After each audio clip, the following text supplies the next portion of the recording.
Então, como a gente estava vendo antes do intervalo, essas são as principais medidas aí do plano cruzado. A gente não nota nenhuma medida em termos de políticas monetárias e fiscais. A discussão em termos das políticas fiscais é que a questão fiscal já tinha sido resolvida, teve um pequeno pacote fiscal no final de 85, e que isso, em tese, teria deixado a questão fiscal numa situação não muito ruim, assim, relativamente tranquila, né?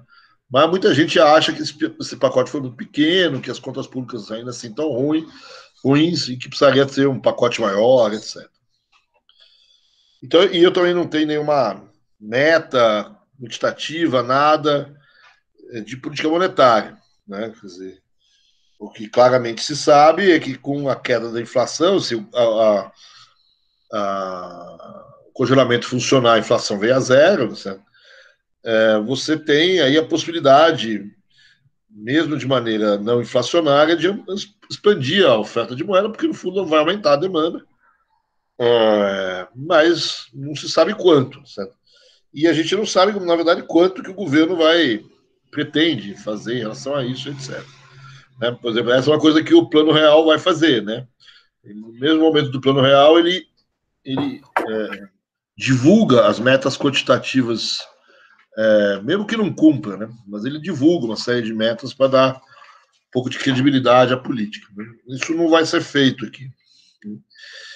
Então, aqui as novas moedas, aqui o pessoal com a lista da Tsunami, para ver os preços, né? E o fiscal do Sarney lá com o crachazinho, né? O pinzão, né? Eu sou fiscal do Sarney, e o nosso amigo fechando o estabelecimento porque tinha aumentado o preço da carne, alguma coisa parecida com isso. Então, vamos lá. O que acontece com o plano? Né? Quer dizer, no início, até um certo sucesso, né? Um congelamento na ponta do consumidor, não todo, mas ele funciona, certo? Quer dizer, tem um certo... Né? Os preços, efetivamente, se eu pegar os IPCs, eles vêm abaixo, né? Eles vêm a zero. E esse é um período... Né? A primeira coisa que a gente vê, né? O repique do crescimento aqui é enorme. A gente já estava até falando no intervalo, né? 86 é um ano de forte crescimento, muito marcado pelos primeiros 6 meses. 6 até mais, né? Então a economia já vinha relativamente aquecida, já vinha antes, né? A demanda já é aquecida.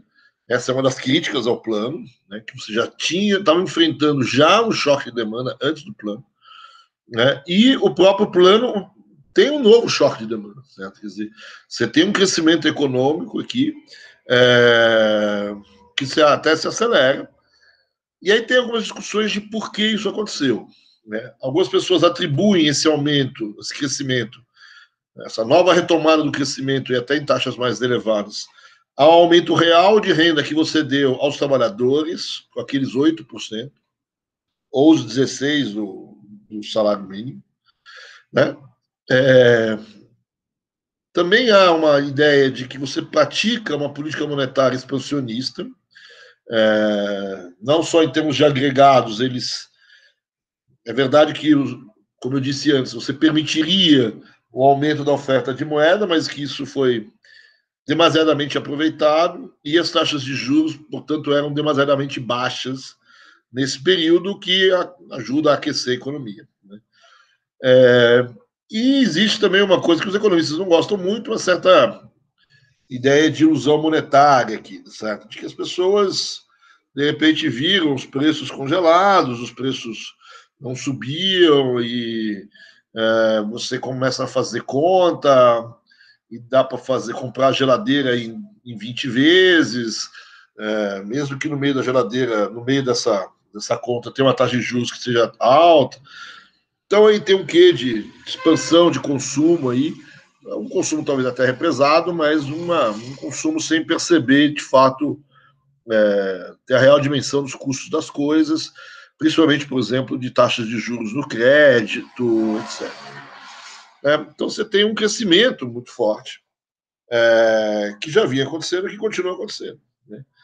E esse crescimento, obviamente, vai pressionar os mercados, né? Alguns mais do que outros, tá? Mas vai pressionar alguns setores, principalmente de bens de consumo. E aí a questão do congelamento começa a aparecer, alguns problemas do congelamento começam a aparecer. Então, os primeiros lugares, as primeiras coisas que aparecem, problemas, é onde você congelou, vamos dizer assim, errado. Né? O que é congelar errado? Certo? Quer dizer, a ideia é de que quando você congelou, alguns preços tinham acabado de ser remarcados. Esses tudo bem. E alguns preços iam ser remarcados naquele dia, no dia seguinte. Né? Então, o vetor de preço de congelamento, a ideia é de que ele não é um vetor de preço de equilíbrio. Você tem preços acima do equilíbrio e preços abaixo do equilíbrio no vetor de preços congelados. Né? Então, alguns preços foram congelados abaixo do seu equilíbrio, você, vamos dizer assim, iria aumentar o preço no dia seguinte. Né? E aí esses produtos, né, os produtores, os vendedores, né, vão, né, de certa forma, se recusar a vender os seus preços os seus produtos àquele preço. Né? A partir daí, vamos dizer assim, vai começar a aparecer os problemas todos do congelamento nesses produtos. E depois também com short de demanda, certo? Você vai ter outros produtos também com o mesmo problema. Então aqui vai aparecer todas as historinhas famosas do plano cruzado. Certo? De um lado vai faltar produto, alguns produtos vão sumir das prateleiras, do outro lado vai crescer as filas, né, para comprar, você vai ter que cercear, falar um produto só para o consumidor, né? Vão acontecer os ágios, né? Olha, não tem picanha não, certo? Mas se você for ali atrás, certo? Quer dizer, onde você deixa as garrafas vazias, né? Como é que chamava isso? Você deixava né, quando você ia comprar cerveja, Coca-Cola, você levava as garrafas, os vasilhames. Você deixava os vasilhames lá no fundo do supermercado, e ali você podia encontrar um gerente do supermercado que te achava uma picanha com um preço que não era exatamente aquele preço congelado. Né? Então vão aparecer os ágios, né? E as maquiagens, né? De produtos, aquele produto, né? Aquele papel higiênico, 40 metros, folha dupla, tinha virado um papel higiênico, 30 metros, folha simples, uma lixa, certo? Quer dizer, então os produtos vão começar, né? O produto tinha 1 quilo, passa a ter 800 gramas, né? Não tem mais o Colgate, não sei o quê, Super Freeze, não sei o quê, com flúor, não sei o quê, né? Vai aparecer um outro lá, mais ou menos. Né? Então, isso vai dar um monte de confusão e tal. Né? E vários produtos vão simplesmente sumir do mapa. Certo? A famosa história da carne. Né? A carne aqui, né? A gente exportava carne também, né? Era um problema, né? Certo? E o pessoal preferiu vender para fora do que vender aqui dentro. Certo? E aí começou a ter problema. E o governo, né, tentando resolver o problema, ele tem a famosa lei delegada número 4, certo? Quer dizer, que permitia aos agentes públicos invadir as fazendas para ir atrás do boi, certo? Porque o pessoal estava escondendo o boi, e ao esconder o boi, estava escondendo a carne, não queria vender a carne. Então, uma confusão danada. Então, não, você permitia as pessoas invadir as fazendas para ver se você estava escondendo o boi ou não. Né? Tem uma cena famosa também da Globo, jornal, não sei se é jornal nacional, será que jornal que com um helicóptero procurando boi no pasto. Certo? Aí acharam lá um coitado de uma reza ali, de um não sei. E, obviamente, aquela vaquinha se assustou com o helicóptero, certo? E saiu correndo. Certo? Aí o repórter olhava, olha lá, uma vaca fugindo. Meu, é ridículo, né? Coisa mais ridícula que tem na face da Terra, né? A Rede Globo procurando boi no pasto e o boi fugindo. Certo? Mas, enfim, são coisas da vida.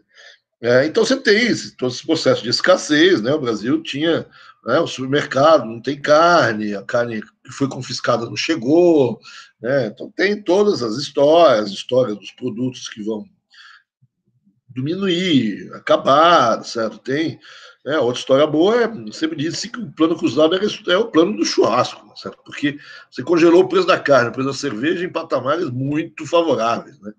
Então, não ia churrasco bom, né? Churrasco de picanha, com cerveja boa e tal. A picanha sumiu. Se quiser fazer churrasco de A100, fica à vontade, mas de picanha não tinha mais, porque não tinha mais picanha. Né? E a cerveja, certo? Quer dizer, né? Você imaginava aquele chopp maravilhoso, dourado, etc. Quando você olha, o teu chopp é aquele chopp transparente. Né? Meteram água no chopp, certo? Quer dizer, imagina se tem aquela cerveja boa que você gosta, sabe? Inventaram um monte de marca nova, certo? Um monte de coisa que você não bebe, mas nem. Né? Então, os produtos subiram, aquele cruzado, o plano do churrasco deixou de existir, certo? Então, isso na ponta, né? Parte mais engraçada da história, certo? E você começa a ter problemas em toda a cadeia produtiva, né? Porque em vários lugares você congelou o preço lá na ponta do consumidor, né? E você tem remarcação, você vai começar a ter alguns tipos de mudança de preços ao longo da cadeia produtiva, né? Muitas vezes as margens de comercialização vão caindo, certo? Quer dizer, custos pode não subir na ponta, mas sobe no meio da cadeia produtiva. Então começa a ter problema, né, em várias cadeias produtivas, começa a aparecer. Você começa a ver que o congelamento tem problema, você não consegue um preço de equilíbrio, você não consegue congelar tudo na prática, né? Por mais que você tenha tido fiscais, etc., né? A cadeia produtiva é difícil congelar aquilo que não é oficial, né? Você vai congelar o quê? O preço do cara da pipoca, certo? Né? É difícil, né? Essas coisas. Então, esse sucesso inicial, ele começa a aparecer alguns problemas, certo? Quer dizer, né, crescimento econômico, vai aparecer também, né, começa a sair as informações sobre expansão monetária, você começa a olhar que talvez tenha um excesso de remonetização, os problemas fiscais talvez não sejam tão claros assim como tendo sido resolvidos, né? Esse crescimento gera pressão em vários setores, né? Uma outra coisa que é importante destacar, que essa mexida, essas tablitas, essas alterações na correção monetária, o fim da correção monetária com menos de um ano nos ativos financeiros, né, pode até estar certo do ponto de vista dos juros reais, etc., tudo bonitinho, mas isso provocou uma fuga, né, dos ativos. O cara começou a mexer aqui, também mexer no bolso. Né? Pode até justificar que, né, a tablita é correta, etc., mas mexeu, certo? Quer dizer, e muita gente saiu, né? Saiu fora, né, pegou esse dinheiro e levou para casa, ou comprou, aproveitou e, né, comprou, fez estoque de produto real, comprou tijolo, certo? Comprou saco de cimento, saco de não sei o quê, né? E outros compraram dólar, certo? Quer dizer, lembre-se que a gente ainda está com vários controles de câmbio aqui, certo? Quer dizer, e sair para dólar é ilegal já nesse momento, né? Então o dólar, o ágio no paralelo aumenta, né? O ágio entre o paralelo e o oficial vai aumentar, demonstrando um aumento da demanda por dólar nessa história. E uma parte dos dólares é uma fuga dos ativos reais, que agora, em tese, rendem menos ou que foram, de certa maneira, mexidos. Né? Então, alguns problemas começam a aparecer. Né? O governo aqui, ele está numa situação difícil com essa questão da escassez e do choque de demanda. Note que esse choque de demanda também vai acontecer no plano real. Né? Você consegue, talvez, no plano real, segurar mais um pouco o choque por dois motivos. Primeiro, eu tenho taxas de juros mais altas e consigo segurar uma parte dos ativos financeiros. Né? Segundo, certo?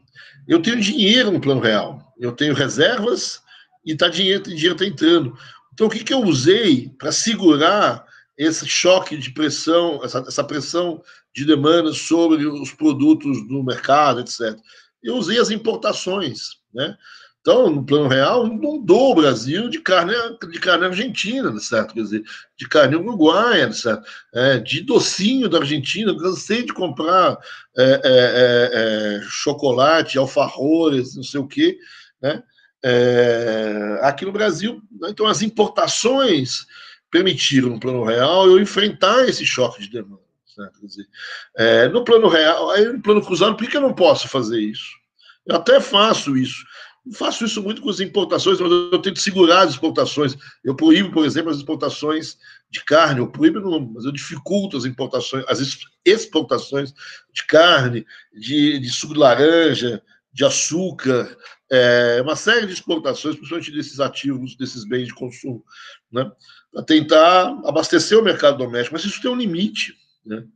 Qual é o limite disso, né? O limite disso é o problema externo que o Brasil tem. O Brasil tem que gerar 13 bilhões de dólares de superávit comercial. Senão, não paga os juros da dívida. Esse é o acordo que o Brasil faz. E essa possibilidade que o Brasil deu de diminuir as exportações, principalmente, né? O pouco que o Brasil usou disso já deu um problema.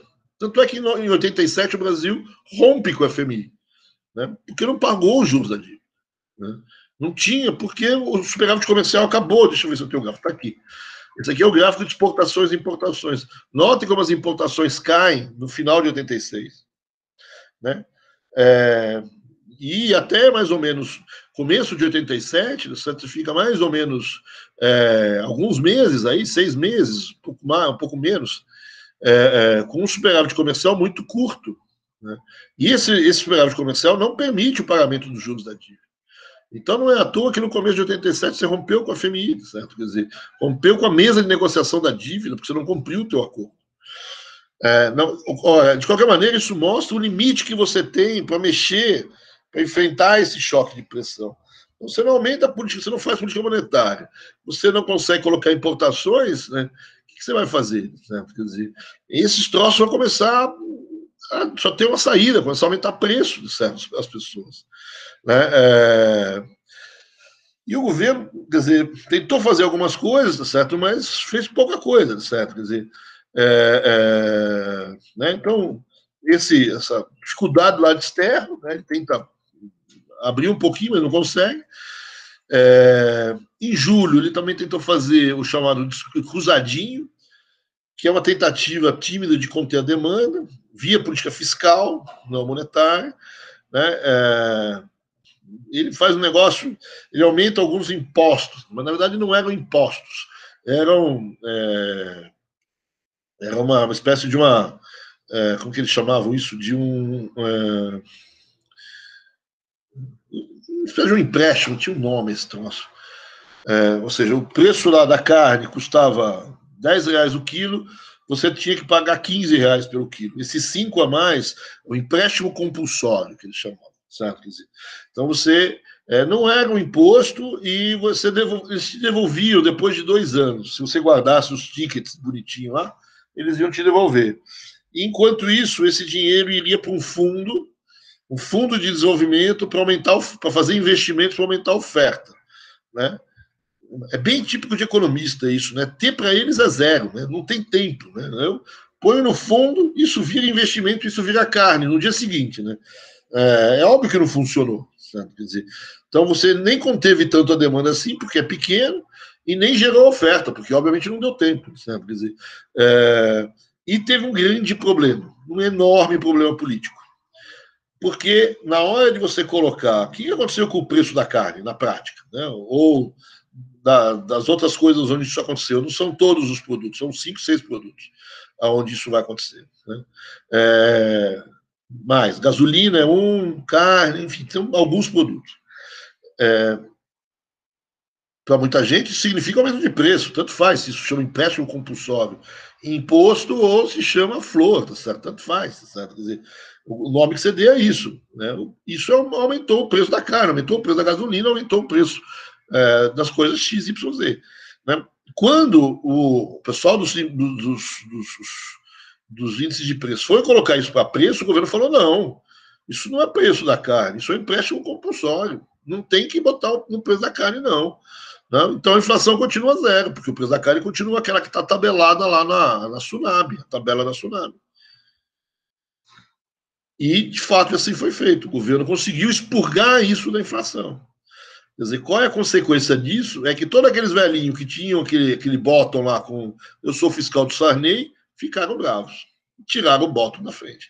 Aqui você perdeu, né, o governo começa a perder a sua credibilidade, a sua força, o seu apoio popular. né?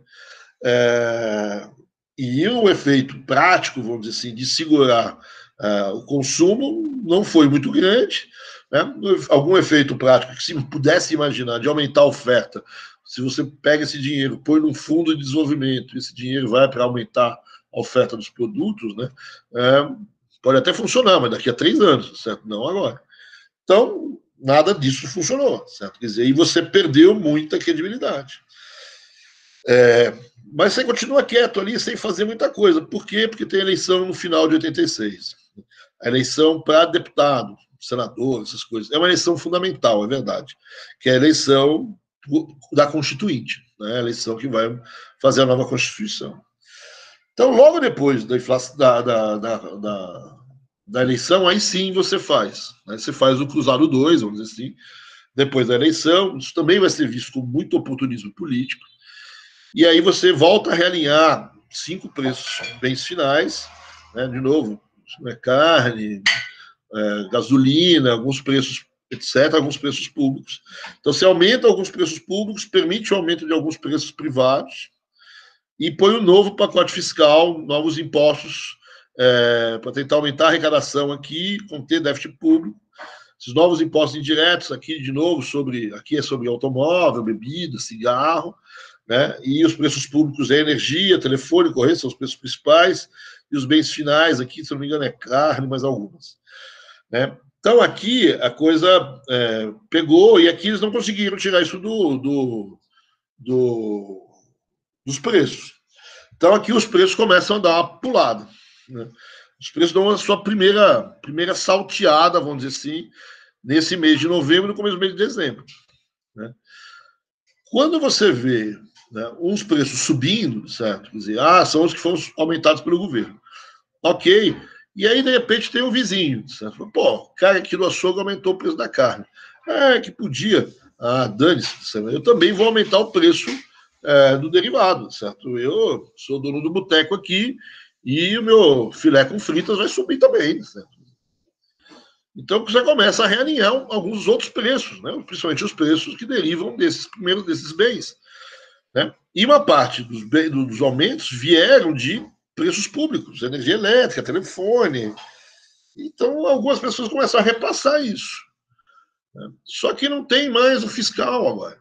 Né? Aquele velhinho lá que ia todo dia no supermercado e que chamava tsunami, não chama mais nada. Certo? Quer dizer, né? Tá bravo, tá nervoso com o governo. Né? Quer mais é que se dane.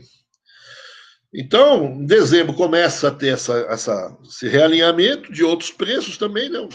Novembro, realinhamento dos preços oficiais no governo, né? E em dezembro, a consequência é outros preços começando a subir também. Né?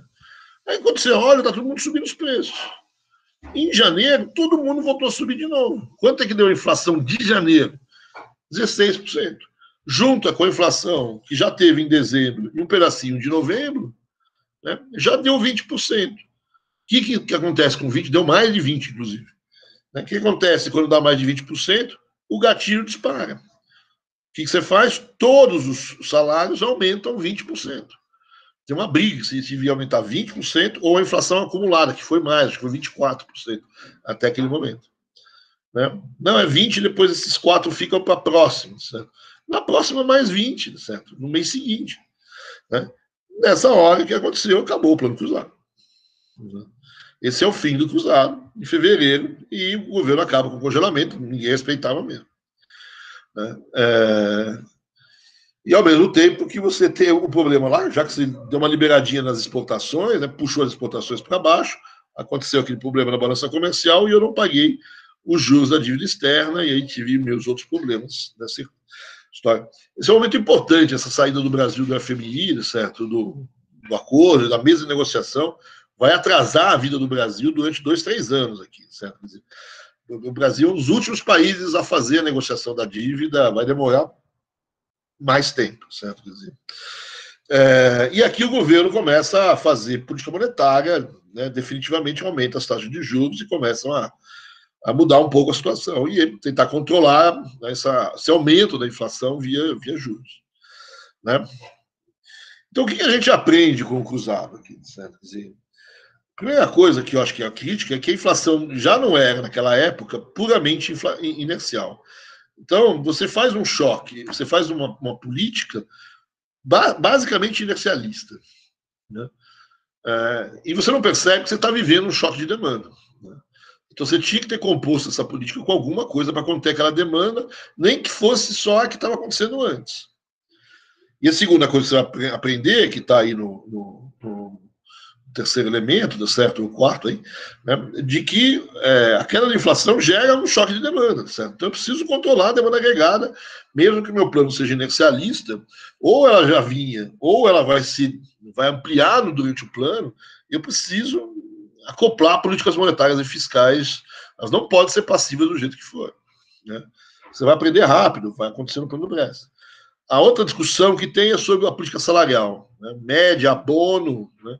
E gatilho, tem uma discussão enorme aqui. Gatilho por reindexação, abono por aumentar o salário real, aumentar em termos reais o salário dos trabalhadores, sim e não, enfim, tem uma discussão aí. Outra coisa que você aprende, o congelamento é fácil de falar, difícil de fazer, tá certo? Quer dizer, você teve muito apoio, nunca mais vai ter esse apoio. Né? E mesmo assim tem questões distributivas complicadas, nem tudo é congelável. E como é que você faz para sair do congelamento? Como é que você organiza a saída do congelamento? Como é que você faz isso? Então, a ideia de congelamento vai continuar existindo, mas muita gente vai olhar e falar, isso é complicado. Né? E a outra coisa são as contas externas, certo? Ou eu não permito que exista crescimento, ou eu tenho que encaixar esse crescimento nas contas externas, né? Via financiamento de importações, etc. Note como muitas dessas coisas vão ser cuidadas nos planos seguintes, e principalmente no plano real. Certo? Quer dizer, você vai evitar congelamento, vai tentar entrar na economia, na nova economia, com um vetor de preços de equilíbrio relativamente equilibrado, isso vai ser a URV, né? Vai ter política monetária e fiscal com algum controle, maior ou menor, vai ter contas externas para encaixar esse choque de demanda, certo? Enfim. Né? E é outra coisa, certo? Que agora, como eu disse, abriu a caixa de Pandora, certo? Quer dizer, né, as expectativas em relação ao congelamento, certo? Quer dizer, mexer no sistema financeiro, fugir capital e se preparar para congelamento é enorme. E outro problema é que o Sarney aqui, nunca ninguém foi tão prestigiado como ele no início do cruzado, certo? E nunca ninguém perdeu tanto prestígio tão rapidamente como ele. Bom, no meio aí da questão externa, tal, o Dilson vai ser tocado pelo Bresser Pereira, né? Que logo depois, um mês depois, não, 2 meses depois, ele vai, 1 mês e meio, vai lançar o plano Bresser. Né? Para se fazer alguns elementos importantes, então o Bresser vai ser responsável pelo plano Bresser, certo? E, de certa maneira, também pela tentativa de volta do Brasil às mesas de negociação. Né? Isso significa duas coisas. Certo? De um lado, voltar a conversar, obviamente, certo? Voltar a ficar de boa, vamos dizer assim, com o FMI, e voltar a pagar. Né? Voltar a gerar os superávites comerciais. Então, o Bresser vai fazer isso, mas quem efetivamente a volta do Brasil à mesa e as pazes com o Fundo Monetário, quem vai assinar, vamos dizer assim, vai ser o Maílson, mas né, precisa dar crédito ao Bresser. E o plano Bresser? Qual que é do plano Bresser? O plano Bresser, ele mesmo, quando ele anuncia, ele pega bem leve, certo? Ele mesmo diz que é um plano híbrido, um plano de emergência, que é mais para segurar a inflação do que para acabar com ela, tal, mas tem congelamento, né? Quer dizer, então, ele mesmo anuncia um plano mais leve, muitas vezes vai ter lá a ideia de que você vai conter a aceleração inflacionária, né? Então tem aí, tomar cuidado às vezes na prova, né? O plano Bresser pretendia mais conter a aceleração e tal, mas, na verdade, puxar a inflação para baixo, né? A segunda coisa importante do plano é que ele é um plano que combina, então, uma visão inercialista, né, heterodoxa, lá, indexadora dos indexadores, e uma visão ortodoxa. Né? Então, ele é um plano híbrido, que a gente vai chamar, onde eu tenho medidas heterodoxas e medidas ortodoxas. Entre as medidas heterodoxas está o congelamento de salário e preços, né? E está desculpa, a tablita, né? Uma coisa estranha no Brás é que ele não trocou a moeda, até porque estava muito cedo, talvez, mas ele não troca a moeda, o que dá alguns problemas legais para ele. E a outra coisa que é estranha, vamos dizer assim, é a questão, por exemplo, dos salários e da URP. Então, ele vai criar, ele se pretende um plano que tem, em parte, uma visão heterodoxa, ou seja, de desindexação, etc., mas ele cria uma unidade nova de indexação, que é a URP, né? E como é que ele vai usar isso? O que, que é isso, né? Então vamos lá, por partes. Congelamento, né? Aqui muita gente já ficou bravo com o congelamento, porque diferente do cruzado, um pouquinho antes ele realinhou alguns preços públicos, energia elétrica, gasolina, telefone, o preço da CSN, do aço, sei lá o quê, né? Então tem aí um choque de tarifas e preços um pouco antes. Então, congela os salários e os preços, e ele vai dizer, ó, os preços vão ficar congelados pelos próximos 3 meses. Os outros 3 meses a gente vai flexibilizar esse congelamento e depois a gente descongela, né? Então, é por partes aí, né? Assim, ele prevê uma espécie de saída do congelamento. Então, essa é a primeira coisa. A segunda coisa fica mais clara quando a gente fala dos salários, né?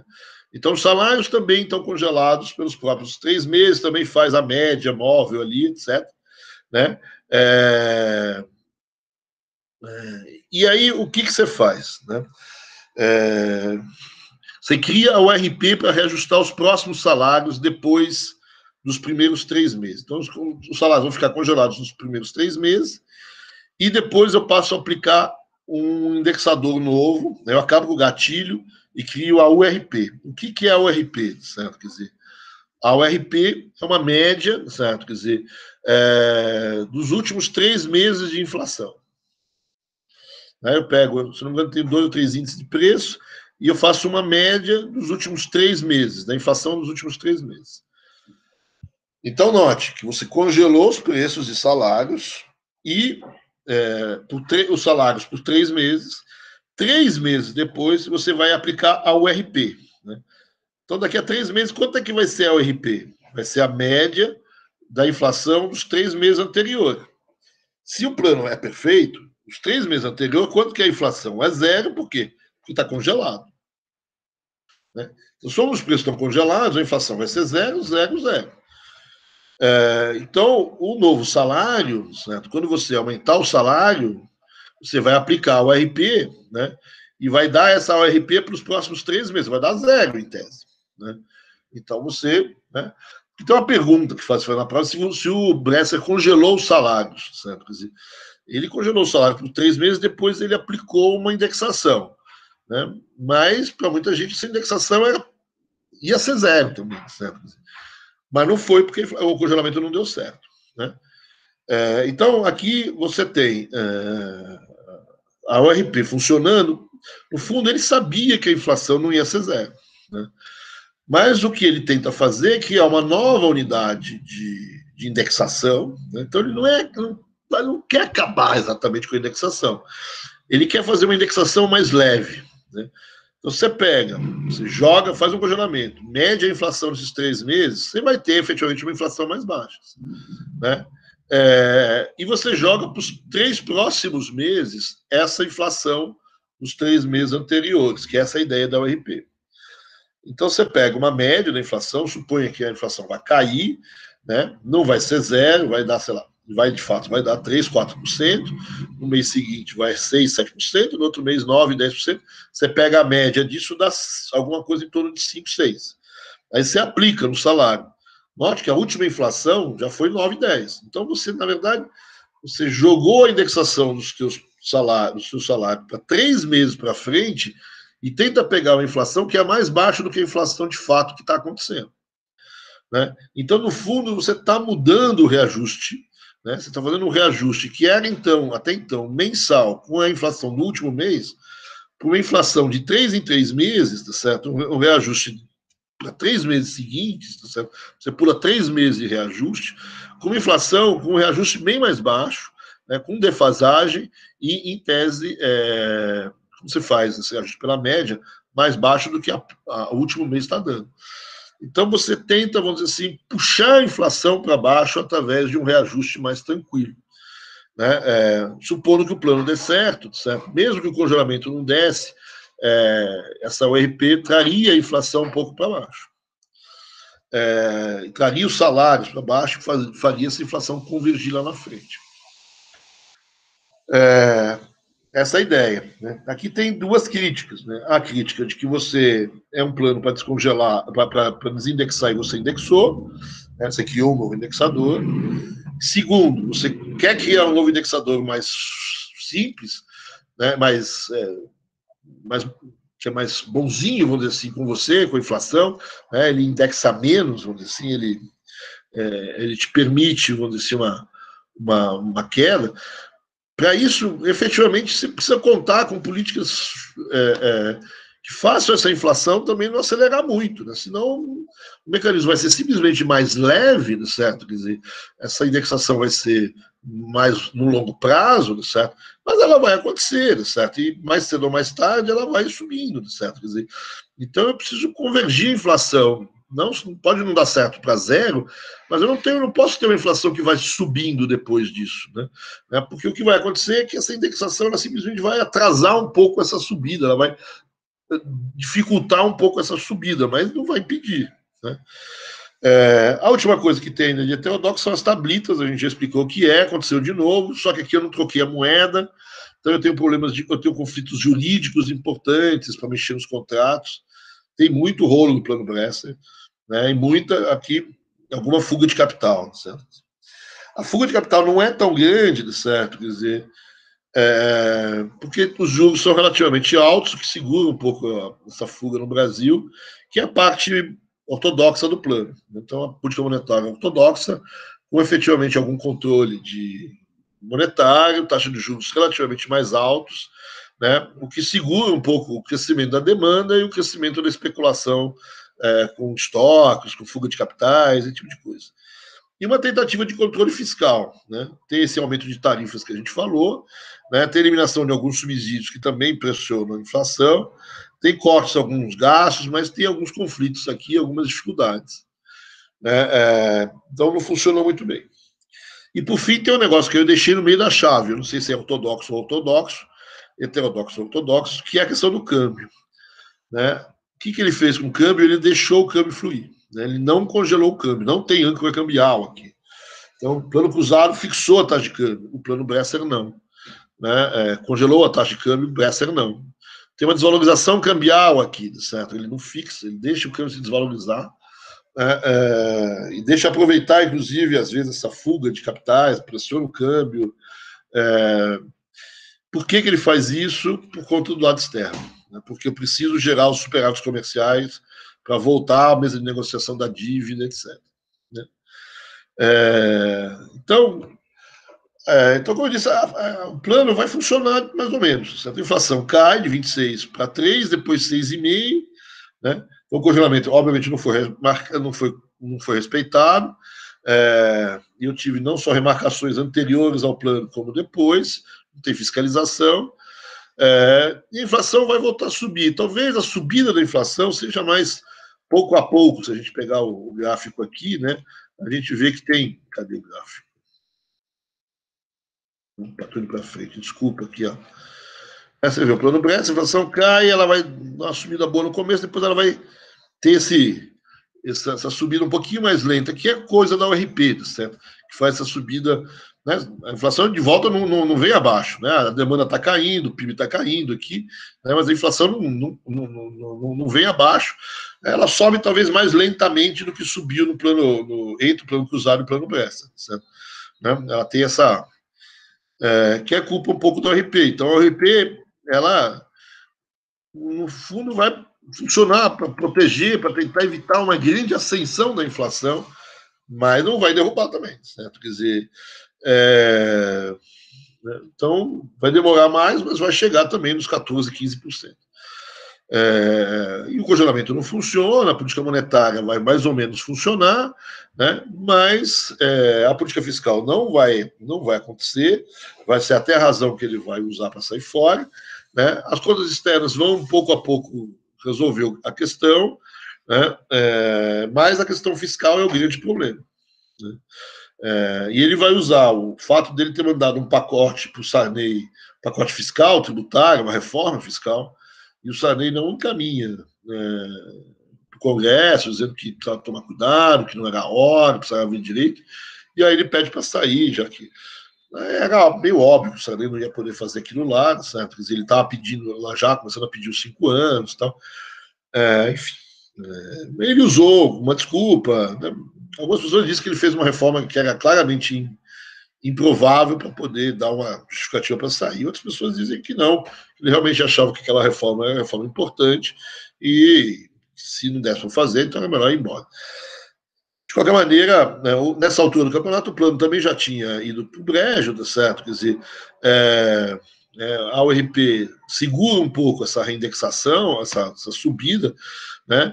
Mas mesmo você começa a ter desrespeito ao RP, certo? As pessoas percebem como a RP segura um pouco a indexação e vão tentar fugir da RP para remarcar os seus salários, para fazer aumento de salários, né? Então, a contenção monetária não foi, a condição fiscal não foi tão forte e, né, a contenção monetária não deu também para segurar tudo que você queria ali, certo? Quer dizer, nessa altura do campeonato, então, o Brescia pede para sair, em janeiro do ano seguinte, já o Maílson assume, né? O Maílson, né, não é uma pessoa tão conhecida como ele é hoje, né? Ele, na verdade, era uma pessoa muito desconhecida do grande público. Ele só era muito conhecido pelas pessoas que trabalharam com ele no Ministério da Fazenda. Ele é um técnico muito importante do Ministério da Fazenda, muito firme. Todo mundo que trabalhou com ele gostou muito de trabalhar com ele, dizendo que era um cara conhecia muito bem as contas, funcionamento do sistema, etc. Então, né, todo mundo elogia ele, mas não é um cara conhecido do grande público. Então, muita gente diz que o Sarney tentou vários nomes, não conseguiu, e muitos nomes dizem, põe o Maílson lá, cara. Você não vai conseguir nome grandão agora, não, a situação está muito difícil. Põe o Maílson que ele é capaz de tocar o negócio. Certo? Quer dizer, e ele pôs o Maílson, certo? No início, então, o Maílson disse que ia fazer arroz com feijão, não ia fazer muita coisa, não vou fazer mágica, né? E ia conter a aceleração da inflação, tentar segurar a inflação em 15% ao mês. Né? Então, aqui é um novo gradualismo, né, certo? Vamos conter o processo inflacionário em 15% ao mês. Né? Então, o que ele vai fazer? Ele também vai segurar no monetário, ele vai tentar fazer aquilo que o Maílson não conseguiu, que é controlar o déficit público, principalmente do funcionalismo público, conter as reivindicações de funcionalismo, e ele consegue, né? Principalmente no início. Então, você vê, os primeiros 6 meses, a inflação está relativamente estável, né? Mas depois, né, começa a perder o controle, principalmente no segundo semestre de 88. Tem uma questão agrícola aqui, certo? Uma quebra de safra. Tem, vamos dizer assim, também uma questão de controle monetário em função da volta, vamos dizer assim, da correção monetária, das exportações, né? Vai acontecer de novo, quer dizer, por mais que as exportações sejam usadas para pagar juros, eu tenho que fazer a transferência entre um e o outro. Então, eu tenho aqui problemas com essa história. E eu tenho uma conta que o Maílson sempre disse que ele pagou essa conta, certo? Que é a conta da nova Constituição. A Constituição não está pronta ainda, mas ela já está clara. E, para muita gente, você tem um choque de expectativa negativo, principalmente em relação ao fiscal brasileiro, por conta da nova Constituição. Né? Então, você vê na nova Constituição que o setor público não vai diminuir, vai crescer, e que o financiamento de todas aquelas políticas que estão na Constituição necessitam um aumento da arrecadação, certo? Ou alguma coisa parecida com isso. Então, você teria, se não fizesse nada, uma deterioração das contas públicas, dada a nova Constituição. Isso, de certa maneira, no mercado, não as contas não são, mas é antecipado, ou seja, muita gente fala, olha, com essa nova Constituição não vai dar para você segurar aí. Precisa aumentar o primário, ou precisa gerar primário, na verdade. Né? Vai ter uma explosão da dívida pública. Então, essa incerteza em relação ao comportamento da dívida, a capacidade de pagamento do governo aumenta, e pega principalmente esse segundo semestre de 88, na mão do Maílson. Então, as expectativas pioram muito nesse período. E aí o Maílson acaba lançando o que ele falou que não ia fazer, que é um novo plano, né? O plano Maílson, um plano verão, porque é lançado no começo do ano, que não tem nada de muito diferente dos outros. Também é um plano híbrido, ele pretende também controlar a demanda com juros altos, ele também pretende diminuir o déficit público, né? E, ao mesmo tempo, tem a parte heterodoxa, que é o congelamento de preços e de salários. Dessa vez, tem uma novidade nesse congelamento de preços e salários, né? Que você não tem URP, gatilho, não tem mais nada. Né? Não tem nenhum mecanismo novo de indexação. Nesse sentido, ele foi puramente desindexador, tá certo? Quer dizer, não criou nenhum mecanismo novo de indexação, principalmente de salários. Né? Criou também uma nova moeda, né? Esqueci de dizer, né? Aqui é o... Estava no cruzado aqui, acho que volta o Cruzeiro, alguma coisa assim. Certo? Não, cruzado novo. Cruzado novo. E, então, não tem nenhuma novo mecanismo de indexação, mas também vários dos velhos mecanismos de indexação você não mexeu neles, certo? Quer dizer, né? Então, o que vai acontecer aqui, certo, um desrespeito completo ao congelamento, né? A inflação caiu, bateu 9%, se não me engano, 7%, 8%, não sei, no começo, inflação alta para quem tem congelamento, e quando você percebe que o congelamento não existiu, no mês seguinte as pessoas começam a aumentar, só que agora não tem indexador nenhum, não tem gatilho, que é 20%, não tem URP, não tem nada, né? Que te controle o processo. Né? E aí você começa a ver que, como os mecanismos de indexação, eles tinham um lado ruim, que é transmitir a inflação do passado no futuro, mas tinha um lado bom, que era transmitir a inflação do passado no futuro e não mais do que isso. Então, agora esse aumento de preço ficou sem baliza.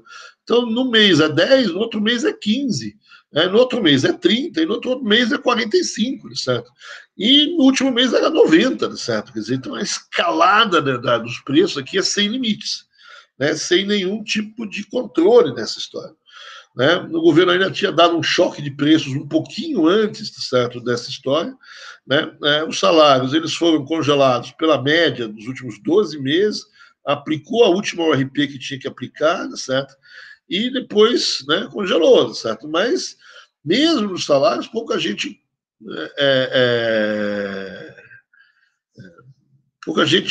congelou de fato salários, certo? Né? Só que normalmente o empregador e o patrão eles chegavam num acordo entre eles, certo? Então, esse cruzado novo, certo? Quer dizer, ele já nasceu com uma inflação enorme e crescente ao longo do caminho, apesar de não ter nenhum indexador diretamente ligado a ele, mas ele também não muda os antigos indexadores que não foram desmontados, vamos dizer assim, certo? Quer dizer, por fim, aqui só, tá certo? Quer dizer, o dólar aqui, novamente, ele é fixo, de novo, se vocês querem, de novo,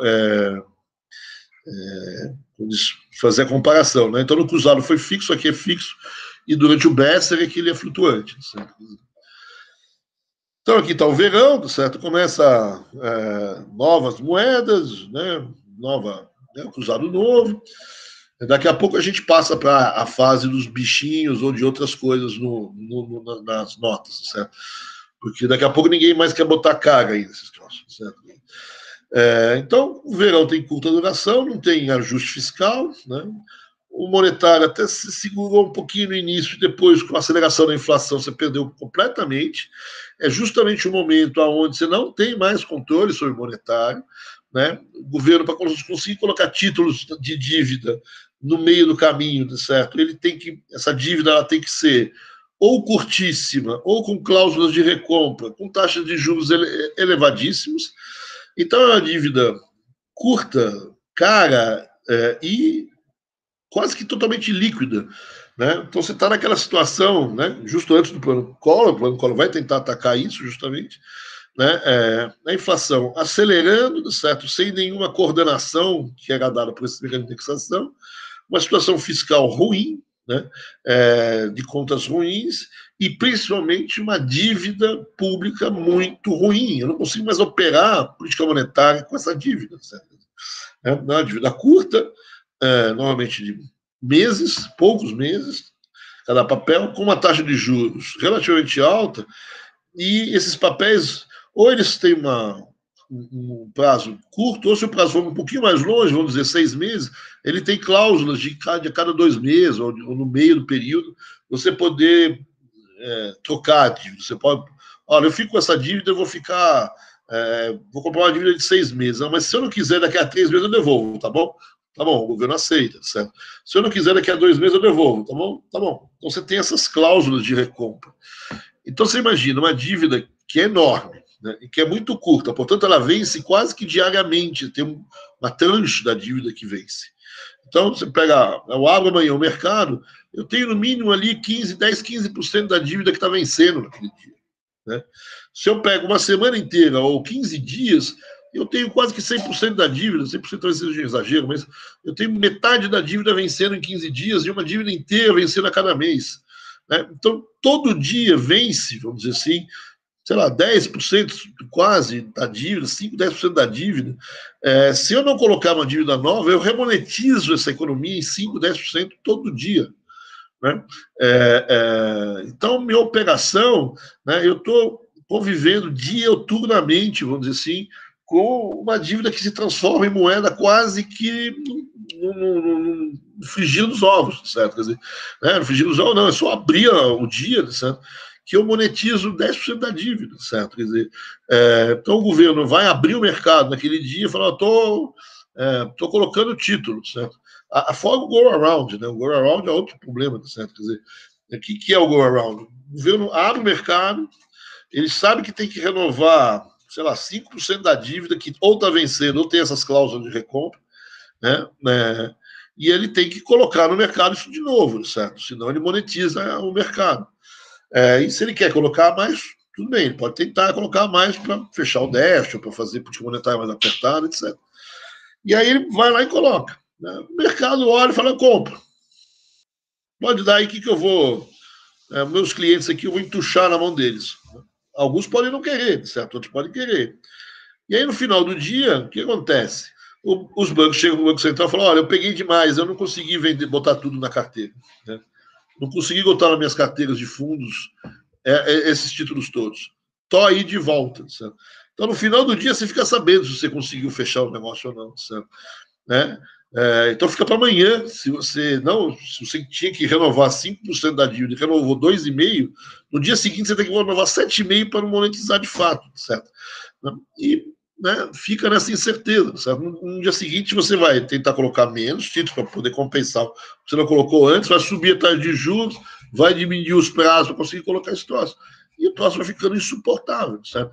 Então, nessas condições, não faz política monetária, certo? Não tem política monetária nessa história. Né? E, enquanto isso, a inflação foi para o espaço. Certo? Então, é um fim melancólico do governo. Né? Então, talvez, se você olhar aos dias de hoje, como a gente discutia no intervalo, certo? O crescimento médio durante o governo Sarney, olha, não é nem a década de 80. Bom, se bem que a década de 80 tem 2 anos muito ruins. Mas o crescimento médio do Sarney, certo, é 4%, e a inflação média é 470%. Né? A exportação é o único setor que cresce ainda na economia. Né? O déficit público, né, é uma situação difícil. Né? O endividamento interno cresceu, se tornou mais curto, está juros mais alta, com liquidez crescente, a gente acabou de descrever um pouco o negócio. A política monetária, eu não consigo, né, para sustentar esses juros elevados, colocar título, e é quase que impossível, certo? A única coisa que mais ou menos funciona é a balança das ações correntes, que está mais ou menos equilibradas, mas eu continuo sem acesso à poupança externa e estou na mesa de negociação lá negociando. Né? Essa é a situação quando assume nosso amigo Collor. Né? Ele olha e fala, olha, eu tenho uma bala aqui, certo? Para acabar com a inflação, certo? E vai desperdiçar. Então, qual é a situação do início do governo Collor? Para a gente pegar o último plano aqui, certo? Quer dizer, os outros planos fizeram água, né? As condições externas são relativamente frágeis, estão no equilíbrio muito tênue. Eu tenho um Estado também com muita dificuldade financeira, né? E esse problema na dívida pública é política monetária. Né? A elevada liquidez dos haveres não monetários, principalmente os títulos públicos, né? E essa possibilidade de monetização, de remonetização, e a consequente pressão inflacionária dessa história. Né? Nesse período, o pessoal brincava que até o sapato do ministro tinha liquidez imediata. Certo? É quase que o sapato do ministro era um título público, era um título que virava moeda. Certo? De tão fácil que era transformar, vamos dizer assim, os títulos em moeda. Né? Então o pessoal chamava de moeda indexada, não sei se é a melhor palavra, certo? Mas o pessoal costuma chamar isso, porque ou é um título que vira moeda, certo? Ou uma moeda que paga juros, certo? Quer dizer, você que sabe, os dois lados do mesmo. Na verdade, as pessoas tinham depósitos à vista nos bancos, e os depósitos à vista eram remunerados, rendiam juros todo dia, não era muito, mas rendiam, certo? Por quê? Porque você pegava o título, a grana que você deixava no depósito à vista, e os bancos aplicavam isso mesmo sem falar com você, certo? Quer dizer, e te davam os juros que você teria que ganhar, certo? Então você tem essa situação do go around, certo? Que é muito difícil você controlar a política monetária se você não consegue, né? Se os bancos podem devolver todo o título que eles compraram de manhã, eles vendem à noite, certo? Quer dizer, né? Qual é o controle de liquidez que você tem nessa economia? Ainda mais se todo dia, certo, vence aí, sei lá, 5%, um pouco menos, talvez, né? Em um mês vence toda a tua dívida, praticamente, certo? Se não é a dívida que vence, são essas cláusulas de recompra que te permitem antecipar a liberada da dívida, certo? Então, você está num saldo danado aqui, certo? E é isso que o nosso amigo Collor vai tentar fazer, né? Vai tentar enfrentar, né? O Collor, esse jovem, certo, aqui, que ganha uma eleição, primeira eleição direta, de uma maneira improvável, certo, quer dizer, no começo, né, uma pessoa que ninguém conhecia, ok, governador de Goiás, de Alagoas, tem uma família tradicional em Alagoas, etc., mas nacionalmente não era uma pessoa muito conhecida. Né, e que, né, com a bandeira de anticorrupção, e com a bandeira de liberalismo, certo? Então vamos acabar com essa corrupção, com essa palhaçada, com essas coisas todas, e com uma bandeira também bastante liberal em termos econômicos, ele vai ganhar uma eleição. Né? E a primeira coisa que ele faz é o plano Collor. Né? O primeiro dia, na verdade, inclusive decreta um feriado bancário e anuncia o plano Collor logo de cara, logo no seu primeiro dia, você tem, então, a entrada em cena do plano Collor. Né? O plano Collor é um plano grande, certo? Quer dizer, a gente não tem muito tempo aqui, certo? Eu queria destacar alguns elementos, e alguns elementos eu vou deixar para a próxima aula aqui, certo? Que a gente vai falar das reformas liberais, então uma parte do plano são as reformas. Mas vamos lá, né? Então, o que tem no plano Collor? Uma coisa que a gente esquece, mas tem no plano Collor: congelamento de preços. Né? O plano Collor, ninguém lembra do congelamento de preços porque tem coisa muito pior, certo? Quer dizer, ou muito melhor, sei lá. Tem congelamento de preços. Então, os preços são congelados, inclusive de maneira, alguns retroativos, certo? Porque teve aquele feriado, ele congelou os preços no dia 15 de março, certo? 16 de março, né? E alguns preços ele voltou ao dia 10 de março, né? Porque muita gente remarcou durante o feriado, etc.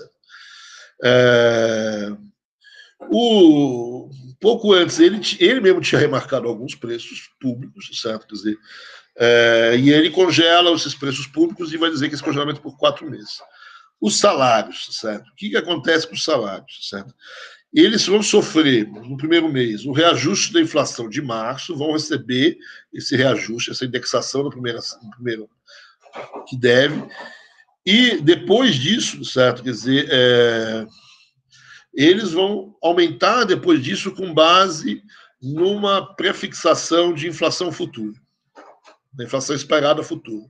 Então, você deu o reajuste do mês de março e, a partir dali, oficialmente você não congelou. Você disse que eles vão ser reajustados com base na inflação esperada futura. Qual foi a inflação esperada futura? 0. Então, fica na tua decisão se você vai dizer que ele congelou ou não. Certo? Os servidores públicos congelaram por 6 meses os salários. Né? E ele disse que os trabalhadores podem negociar livremente os salários, não tem mais essa política. O que o governo vai garantir é esse reajuste por essa inflação esperada futura, e a primeira inflação esperada, né, o primeiro aumento, que vai ser em abril, né, em março ele deu inflação, em abril é 0.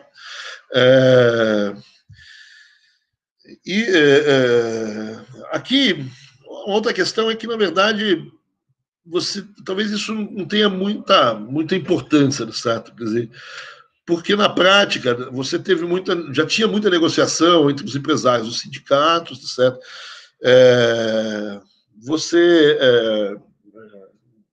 Talvez não tenha muito. Como o congelamento também não funcionou, essa regra também não funcionou muito.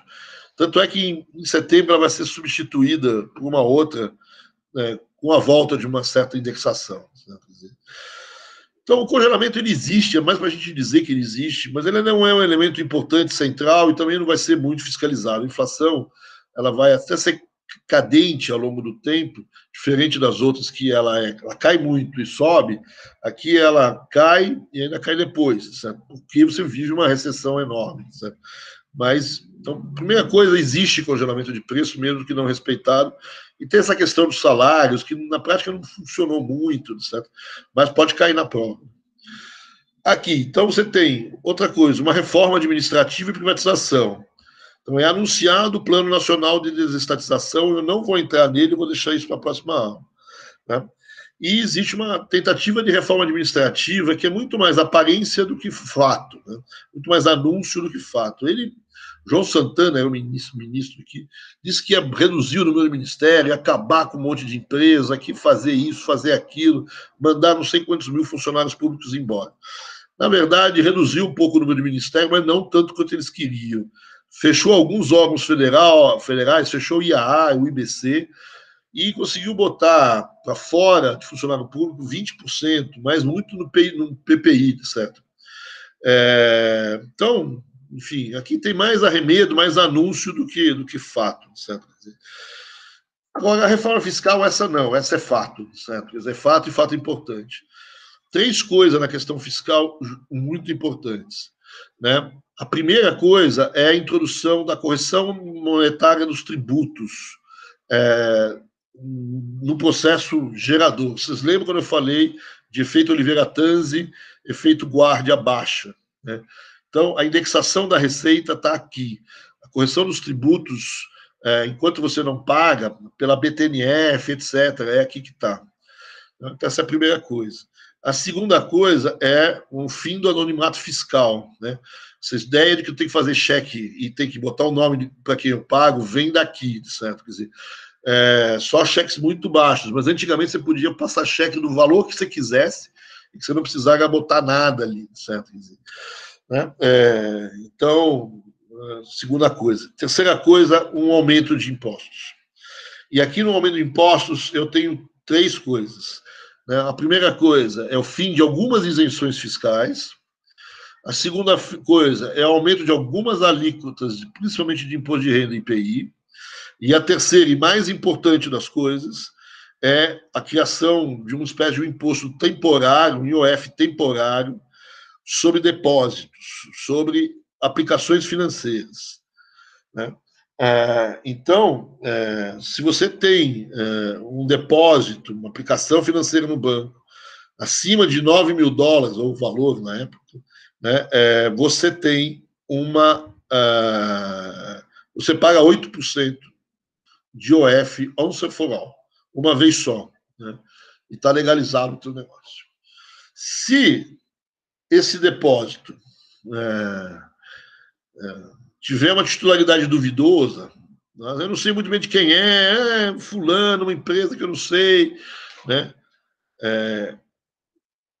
a alíquota pode chegar a 25%, né, de forma que você tentou forçar as pessoas a demonstrarem a titularidade de certos depósitos. Note que não é uma coisa pequena. Né? Quer dizer, tudo bem, eu não peguei, porque eu nunca tive um depósito acima de $9 mil, certo? Quer dizer, mas eu não sou a única pessoa que existe no mundo, certo? Então isso pegou forte. Isso aumentou muito a arrecadação e muita gente ficou brava nessa história. Certo? Então você tem uma tomada de recurso aqui em grande, certo? Né? Nessa história, isso causou também fuga de capitais aqui, etc. Né?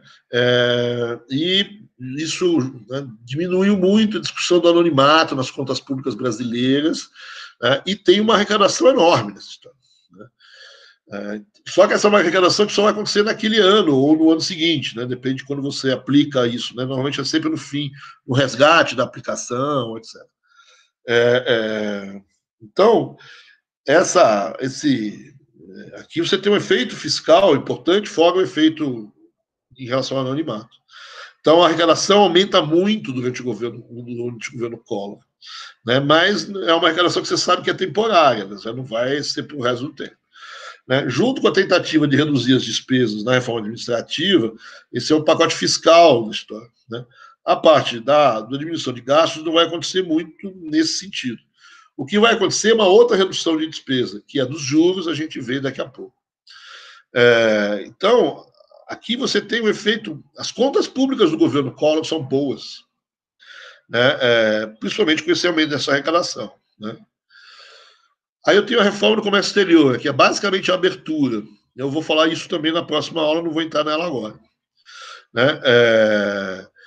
Fora a abertura, a questão do câmbio, certo? Quer dizer, você vai para uma taxa de câmbio flutuante. Né? Sai das mini desvalorizações e vai para o câmbio flutuante. Em relação aos controles de capital, a abertura financeira, no plano isso não vai acontecer depois, na gestão Marcílio Moreira. Né? Então, o plano tem... O que tem no plano? A abertura comercial. Né? A gente fala sobre ela depois. E a última coisa importante do plano é a reforma monetária.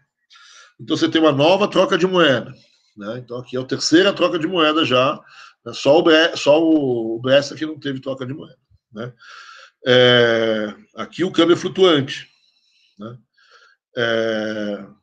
Aqui tem congelamento. Então, só para a gente lembrar. E o que você tem aqui? Né? Você tem o famoso bloqueio de liquidez. Né? Essa é a grande novidade.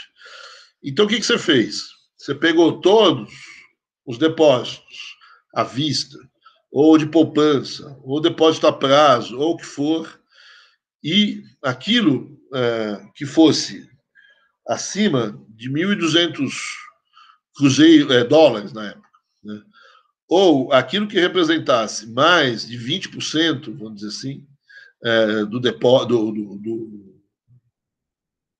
do fundo ali, daquele depósito, daquela conta, vamos dizer assim, vamos dizer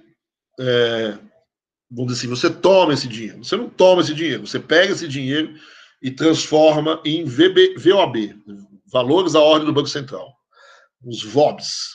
Né? O resto fica na conta do cara, o cara pode usar. Né? Então, você ficava com 50 cruzeiros novos, que é isso, que é a nova moeda cruzeiro, novo cruzeiro. Certo? Você poderia ficar com 50 cruzeiros novos na conta, né? O resto, né, você transformou em VOB. Aí, mas roubou meu dinheiro. Não roubou teu dinheiro. Por quê? Porque esses VOB são teus, continuam teus, só que você não pode usar agora. Eles vão estar lá no Banco Central, estão presos lá. Né? Estão presos lá e vão ficar lá por 18 meses, né, 1 ano e meio. Você não pode tocar esse dinheiro durante os próximos 8 meses. E depois você pode sacar em 12 parcelas mensais. Então vai ficar mais 12 meses, enfim, 12 parcelas você pode sacar o resto do seu dinheiro depois. E durante esse período, ele vai receber uma enorme remuneração. Vai pagar 6% de juros ao ano, mais a BTN. Né? Então, esse é o choque, né? Então, vamos lembrar que todos esses depósitos, praticamente todos esses depósitos que você tinha, de prazo, etc., em geral, eles eram extremamente líquidos. Eles podiam se transformar em moeda quase que imediatamente. Então, é como se eu tivesse o M4 que virava M1 quase que imediatamente. Então, eu fui até o M4 e peguei uma parte disso, certo? E deixei virar moeda. E uma outra parte, eu falei, não, isso aqui não vai virar moeda nos próximos 18 meses. Né? Então, eu tenho um baita choque de liquidez nessa economia. Uma economia que era muito líquida, de repente virou quase, para muita gente, muito pouco líquida no primeiro momento. E mais do que isso, tudo isso rendia juros. Né? Esses depósitos todos, eles estavam normalmente aplicados em títulos públicos, em letras, em fundos, etc. Rendiam juros. E esses juros, e tinham prazos. Né? Esses juros, esses prazos, eram claramente inferiores aos 18 meses e a esses 6% mais BTN. Né? Então, o que eu peguei?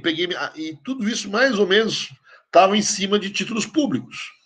Então, o que eu peguei? Uma parte da dívida pública, que é onde esses depósitos à vista, de poupança a prazo, em geral, estavam aplicados, né? E transformei num outro título. Né? Então, eu tinha um monte de títulos públicos que estavam por trás desses depósitos à vista, de poupanças, depósitos a prazo, né? Que rendiam muito mais do que 6% de juros ao ano, né? E que eram extremamente curtos. Né? E agora eu dei um prazo mínimo para eles. Eles são 18 meses e vão receber 6%. Então, eu dei uma maior chapelada na dívida pública. Né? Eu peguei a dívida pública e transformei ela de uma dívida curta numa dívida de 18 meses, se é curta ou de médio prazo, sei lá. Né? Uma dívida de 18 meses que rende 6%. Então, eu economizei dinheiro para caramba em juros aqui, que eu não vou pagar mais, né? Vou pagar bem menos de juros, e, no fundo, eu consegui, de certa maneira, alongar o título. Né? Agora, obviamente que eu fiz isso tudo sem conversar com ninguém, né? Fiz isso na paulada, certo? Quer dizer, não necessariamente as pessoas gostaram disso, certo? Quer dizer, então, eu enxuguei a liquidez de uma hora para outra, né? Eu peguei 80% daquilo que virava liquidez praticamente de uma hora para outra, né? E deixei só 20%. Né? E, por outro lado, essa liquidez toda, no fundo, era uma liquidez com pagamento de juros. Peguei esse pagamento de juros e falei, vamos diminuir esse troço, diminuir esse negócio e joguei para frente para pagar. Né? Então, eu dei um calotaço na dívida pública, né? E eu alonguei a dívida pública na base, na paulada. Né? E tirei a liquidez do mercado. Né? Tem algumas formas de você recuperar essa liquidez ou recuperar esses títulos? Tem algumas. Né? Tinha uma frase que era horrível, sei lá, quem se beneficiou dela deve ter gostado, mas uma frase que era esquisita. Né? O Ministério pode liberar o dinheiro em condições relevantes. Né? O que é condição relevante? Ser primo do ministro? Né? Ser amigo do vizinho da empregada do ministro? Certo? Quer dizer, ou ter uma empresa que vai falir? Né? Muito pouco claro o que é isso. Né? E você poderia fazer o que a gente chama, você pode pagar imposto com isso. Né? Então, eu tenho imposto a vencer, ou vencido, né? Nos primeiros 2 meses do plano, então eu posso pagar impostos com esse dinheiro. Né? Então eu posso tirar um dinheiro que está preso no Banco Central para pagar os impostos nos primeiros 2 meses, ou impostos que foram já estavam vencidos no período anterior. E eu posso também fazer transferência de titularidade. Se eu mostrar que eu tenho uma dívida com um cara de antes desse prazo, certo? Quer dizer, eu posso pagá-lo. Né? Mas esse pagamento significa transferir a titularidade. Um dinheiro que era meu, que estava no Banco Central, vai para o cara no Banco Central. Esse dinheiro não vem para o dinheiro. Algumas pessoas conseguiram fazer dinheiro nessa história, nessa operação. Você imagina uma pessoa que tem muitos impostos a pagar e ele transferiu já todo o dinheiro dele para pagar esses impostos que ele tinha. Né? E se ele ainda tem impostos faltando, ele é como se ele compra valores à ordem de outras pessoas para pagar esses impostos dele, e ele dá em dinheiro para o cara. O cara transfere os valores à ordem dessa pessoa para o cara do imposto, que tem que pagar os impostos, e o cara que tem que pagar os impostos paga os impostos com esse dinheiro, né, e transfere em dinheiro real, cruzeiros novos, para o fulano. obviamente não ao par. Né? O cara manda 100 e recebe 20, 30, sei lá, 40, 50 salários, é um acordo. Né? Então isso pode acontecer, mas tem um certo limite no fundo, que é a quantidade de impostos a serem pagos. Né? Então, essas aqui são o que a gente chama de torneirinhas, né? Que são as possibilidades de você abrir a liquidez. E muita gente vai dizer que esse foi um problema. Né? Então, só para a gente terminar aqui, né? Aqui são as situações trágicas da vida do Plano Collor. Né? Essa é uma senhora que morava em Brasília, que tinha uma loja, né? Uma loja, e que precisava pagar os funcionários da loja naquele dia. Ela tinha, inclusive, uma funcionária grávida. Ela contou toda essa história no Jornal Nacional, etc. E ela não tinha mais dinheiro para pagar os funcionários dela, sei lá, os fornecedores, né, naquele dia. E aí falaram para ela que o dinheiro dela estava no Banco Central. Ela foi até o Banco Central para pegar o dinheiro dela, que era dela. E o Banco Central falou que não ia dar. Né? Eu estou rindo aqui, mas não devia rir. Eu já fui várias vezes alertado pelos alunos de que eu não devia rir, porque foi muito trágico. E é verdade, eles têm razão, eu não devia rir. Mas, assim, porque essa história também me lembra a briga da Lilian Bitfib, que era a grande comentadora de economia da época, com a Zélia. Né? Ela falou, mas o dinheiro é meu, o dinheiro é meu. Mas é seu, mas está preso no banco. Então, e essa senhora ali, desesperada para poder pagar os funcionários dela. Certo? E um monte de gente, certo? Assim, tinha que pagar os credores. Assim, o queijeiro da padaria não quer nem saber se tem plano, não quer receber, ele deu queijo, ele quer dinheiro, certo? Você não tem dinheiro, vai pagar com o quê? A padaria ainda vai, porque no dia seguinte, se você gastou dinheiro, foi na padaria, porque é pouca coisa, o cafezinho, o pão, então você tem dinheiro para isso. Mas você imagina no dia seguinte o dono da loja de automóveis, como é que você vai pagar um automóvel? Você não tem dinheiro. Né? Então, uma tragédia essa história, certo? Quer dizer, né?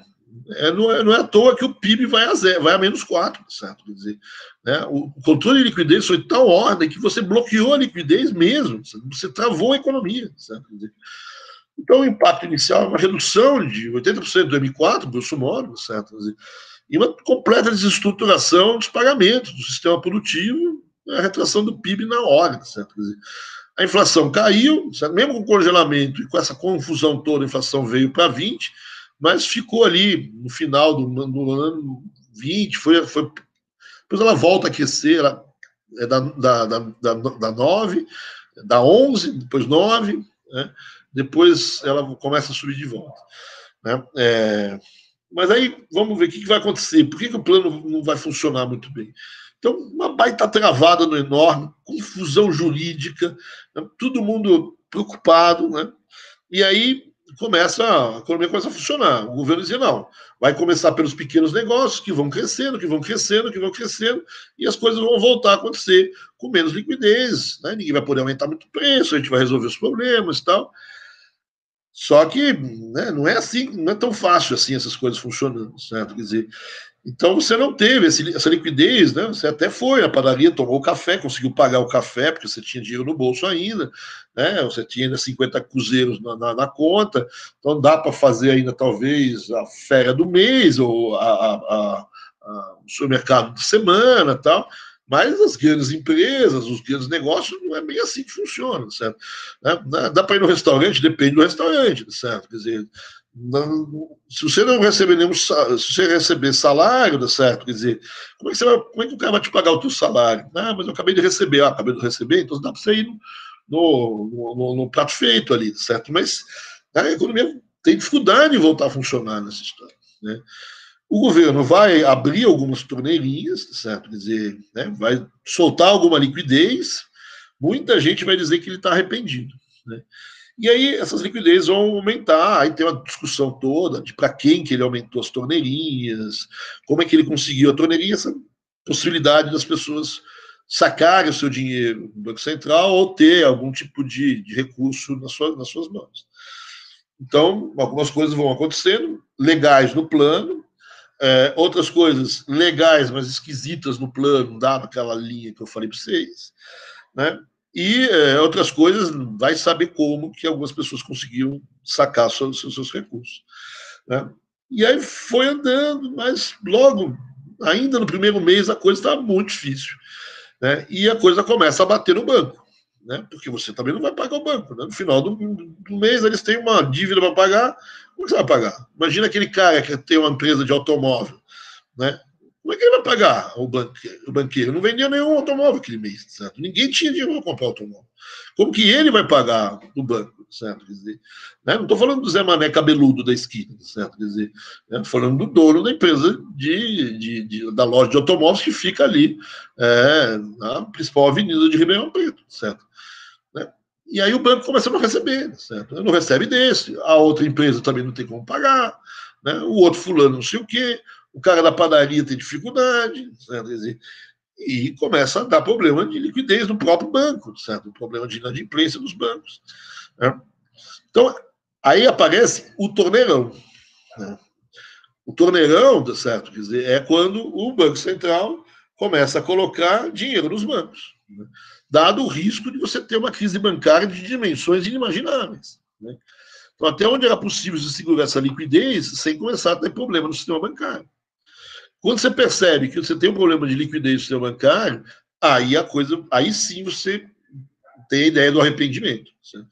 Aí o Banco Central começa a abrir o dinheiro, né? Começa a fazer empréstimos de liquidez para os bancos, diminui compulsórios, aí a política monetária começa a ter uma política monetária, abrindo, certo? Quer dizer, e aí você tem dois tipos de crítica, certo? Quer dizer, a crítica clássica, que é essa, de que rapidamente a liquidez voltou, com essas torneirinhas, esses arrependimentos, e a crítica do Pastore, né, que é uma crítica que diz, não, isso aí é verdade, mas é mais do que isso, é mais complicado do que isso. Quando você voltou a botar dinheiro, quando a economia voltou a ter uma liquidez mais ou menos razoável, a operação da política monetária e da política fiscal foi exatamente a mesma de antes. Para poder colocar títulos públicos do governo, o banco exigia isso, exigia aquilo, porque ele não ia comprar título qualquer agora, porque vai saber o que vai acontecer. Vai que aparece um governo louco que não quer pagar o título público, sabe? Quer dizer, aí o governo teve que colocar título curto, né? Com taxa de juros alta, né? Aí o pastor se pergunta, mas não é exatamente isso que era o problema, certo? Quer dizer, o que aconteceu? A gente deu uma paulada violentíssima nos estoques, certo? Quer dizer, tudo bem, ganhamos, pagamos, não pagamos juros durante alguns tempos, certo? Quer dizer, tivemos um ganho fiscal até nesse processo, né? Mas a política monetária voltou a ser tudo igual, né? 6 meses depois, né? Com o estoque talvez um pouco menor, mas o fluxo novo é exatamente o mesmo. É só uma questão de segundos para tudo voltar a acontecer da mesma forma que era antes, né? Então, não estou entendendo, certo? Né? Não estou entendendo nada, não serve para nada. A gente fez uma recessão dos diabos, talvez ganhou alguma coisa no fiscal, né? Porque aí tem uma baita arrecadação que não sei de onde vem, né? Mas a nova mecanismo da política fiscal e da política monetária, ou seja, da relação dívida pública política monetária, é exatamente a mesma de antes. Pergunta lá para a Zélia por que é assim, certo? Ou para o Ibrahim Eres, que é o presidente do Banco Central, e aí ele vai dizer que se não for assim, você não consegue colocar título no mercado, você não consegue, os bancos não aceitam, e se a gente não fizer, vai ter uma quebradeira de bancos. Aí o pastor em volta perguntava por que fez então tudo isso, certo? Quer dizer, se você não vai aguentar o tranco. E a pergunta ficou no ar até hoje. Né? E eu vou terminar assim, certo? Quer dizer, essa aula, certo, de uma maneira absolutamente inconveniente, certo? Quer dizer, e sem graça, certo? Quer dizer, assim, é muito estranho essa história do plano Collor, porque é um tiro de canhão, certo? Para nada. Né? Quem viveu sabe, quer dizer, uma confusão que você causou no país, certo? Quer dizer, né? Uma confusão à la pandemia, certo? Quer dizer, diferente, certo? Mas uma confusão gigantesca nessa economia. E 4 meses depois, 4 meses é pouco, mas 8 meses depois, as coisas estavam mais ou menos tudo parecidas com o que estavam antes. Tem alguns efeitos aqui e acolá diferentes, mas nada muito diferente. Né? Então, quer dizer, é surpreendente um pouco a história. Né? Dá para explicar um pouco por que você fez essas coisas, né? A ideia de alongar a dívida, de diminuir o tamanho do pagamento, recuperar a liquidez. O que não dá para entender, porque quando você volta, você faz a mesma coisa, você não faz uma política monetária, fiscal normal. Certo? A justificativa do governo é que não tinha outra forma. Né? os agentes não aceitavam outro tipo de forma de colocação de títulos, etc. Enfim, esse é um pouco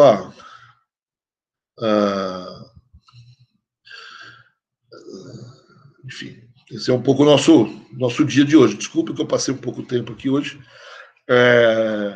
mas é algo. Enfim, vocês têm alguma dúvida? Certo?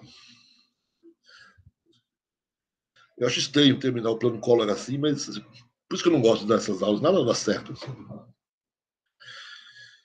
Alguma dúvida? Alguma questão? Tudo não, certo. professor, obrigado. Tudo bem, todo mundo chocado um pouco aí. Vamos ver se o Santos está ganhando ou está perdendo agora. Valeu, boa noite, Amorim. Boa noite, tchau, tchau. Boa Até noite. sexta. Obrigado. Sexta a gente termina aí o plano Collor, tá bom?